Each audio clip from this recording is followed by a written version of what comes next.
Estamos aqui no maior templo do nosso futebol, Maracanã, a oportunidade de realizar o CardioFoot, o primeiro evento médico da história desse grande palco do nosso futebol. Vão ser 3 dias de imersão na medicina do esporte com um objetivo maior, falar e cuidar da saúde do atleta. 25, 26 e 27 de junho, grandes personalidades da medicina e do futebol estarão aqui no estádio para falar sobre esse assunto e contar um pouquinho das suas experiências.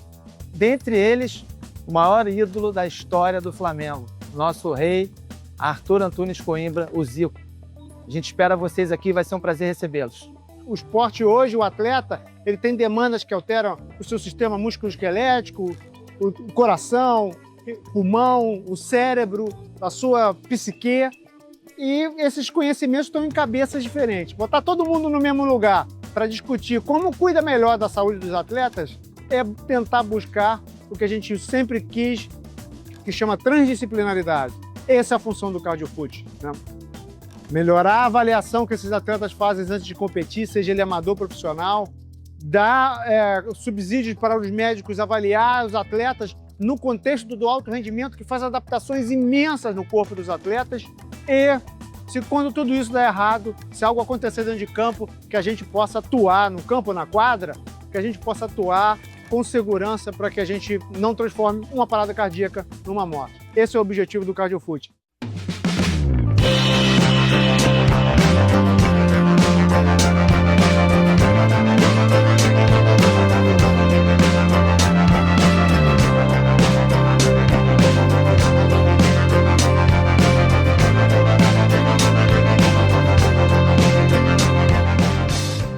É um evento que engloba a área de saúde. Originalmente ele foi feito para cardiologistas e futebol. A ideia desse ano é trazer o esporte olímpico e a medicina do esporte, né? A ciência do esporte envolvido. Quando a gente fala da medicina do esporte no esporte em geral, no esporte olímpico, no futebol, a gente sempre procura trazer para o atleta, garantir para o atleta o melhor estado de saúde possível. Que a gente entende com uma boa saúde ele tem condições de treinar, ele vai estar disponível para o treinador dele para treinar e assim ele performar. Então tem tudo a ver, né? O esporte e a saúde, eles caminham juntos e aqui a gente hoje traz entendimentos que a gente tem do esporte olímpico, informações, a gente quer compartilhar, a gente quer conhecer um pouquinho do futebol também, da cardiologia e aí assim a gente crescer como uma equipe que cuida do atleta. E temos muitos avanços tecnológicos também, né, nesse cuidado com os atletas. Tem alguma inovação tecnológica dos últimos anos na medicina esportiva que te chama mais atenção? Vou te falar uma coisa, eu acho que para todas as áreas a inteligência artificial, né? A gente está chegando num ponto onde a inteligência artificial ajuda muito a gente na agilidade das informações, no entendimento, na integração das informações, porque hoje a ciência do esporte engloba diversas áreas. A gente tem a medicina, tem a fisioterapia, tem a nutrição, a psicologia, biomecânica, bioquímica, eu posso falar várias coisas aqui. E cada um tinha a sua análise individual. Hoje a inteligência artificial traz uma informação integrada desses resultados, desses dados. E acho que isso daí nem se compara, que é o grande avanço que a gente teve aí no cuidado do atleta. Tratar lesões de jogadores e atletas no geral é algo muito importante, é claro, mas a prevenção acaba se tornando também muito essencial, né, no esporte. Como é que funciona esse trabalho de prevenção para os atletas de alto rendimento? É muito legal, porque não é só a prevenção de lesão, é a prevenção de doenças também. E aí, por exemplo, a pandemia ensinou muito pra gente.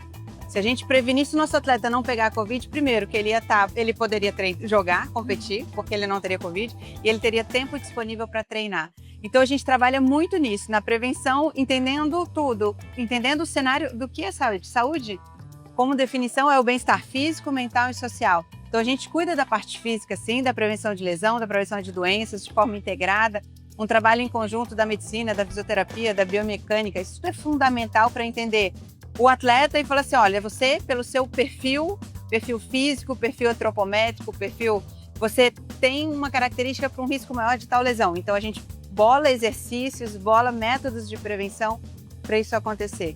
Isso vale também na saúde, você vê seu histórico familiar, você vê seus exames de sangue, você entende que isso pode te levar para um caminho, então você usa a nutrição junta, a medicina, para poder prevenir aquilo ali. Então é assim que a gente trabalha, sempre na prevenção. Se a gente previne, a gente deixa o atleta disponível. Se ele está disponível, ele treina e aí ele pode jogar, pode competir.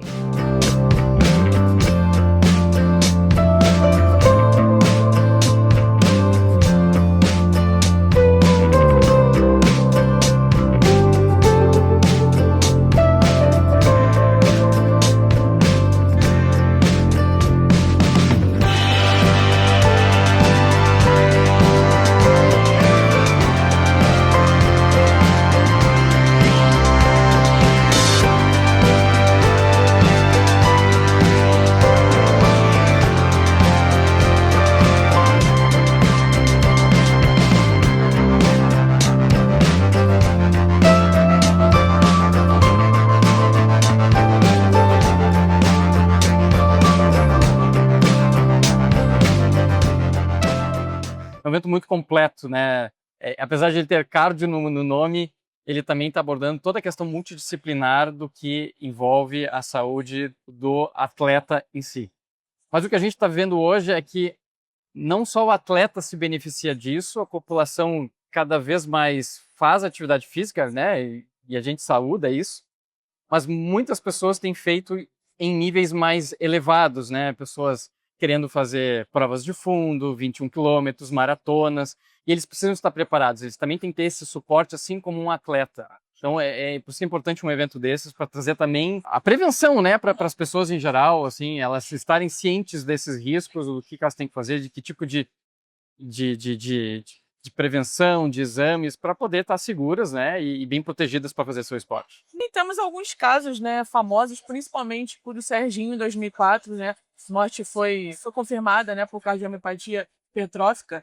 E queria que você falasse o que mudou de lá para cá com esse caso que chocou o mundo, chocou a todos que estavam assistindo, né, essa perda ali no esporte, e como ser humano, obviamente, o jogador São Caetano na época. O que mudou de lá para cá para essa prevenção, para isso não acontecer, para você não ter fatalidades assim no esporte? A cardiomiopatia hipertrófica é dita ser a principal causa de morte súbita em jovens e atletas, né?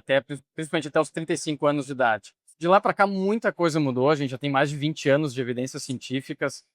Nós evoluímos muito na estratificação de risco de morte súbita para entender quem é a pessoa que tem cardiomiopatia hipertrófica e que tem o maior risco de morte súbita. Então, e a gente previne isso, né? Porque é um evento que, embora seja raro, quando ele acontece, ele pode ser fatal.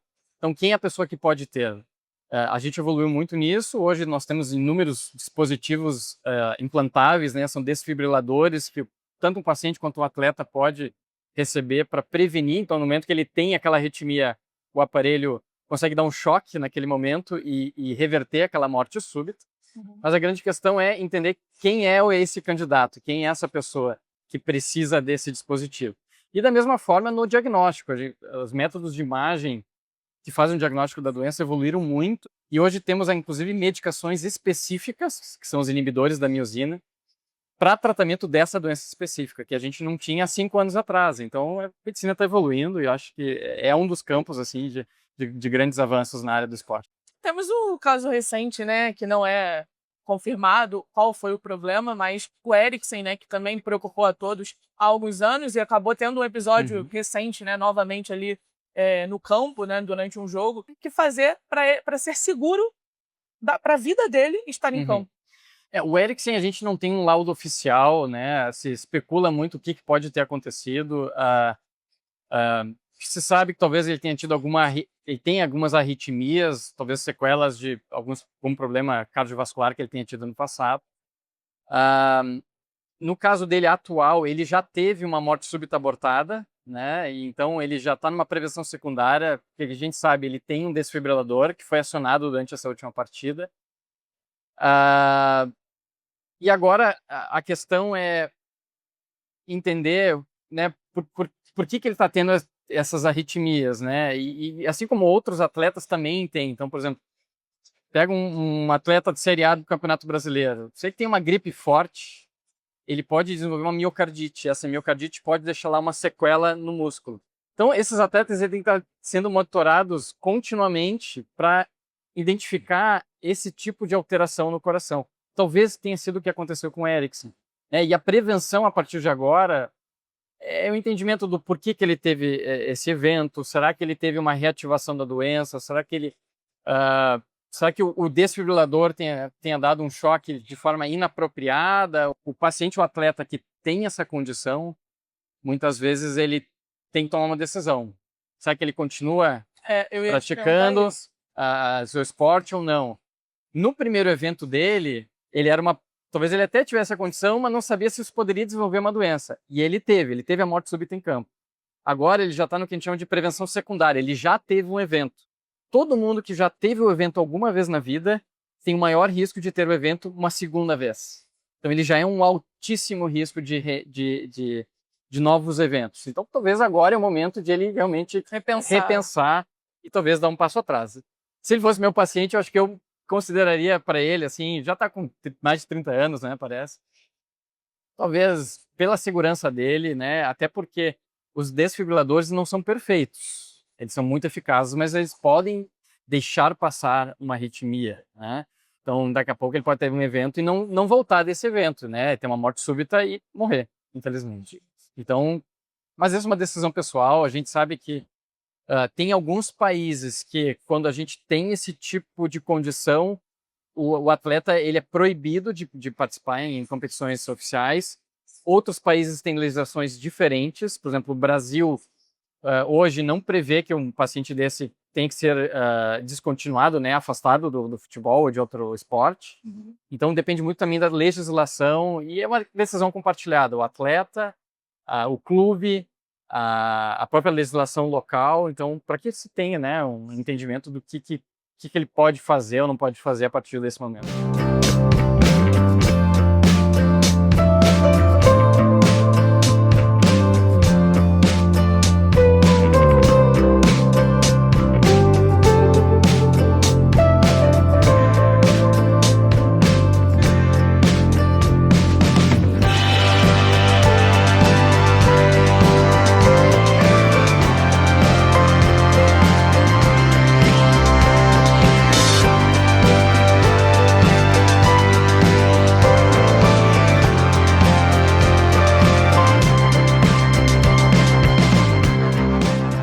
Para que todo mundo se sinta dono do CardioFoot, a gente vai botar muito esporte dentro. Por isso aqui vai ter Sebastião Lazzaroni, Zico.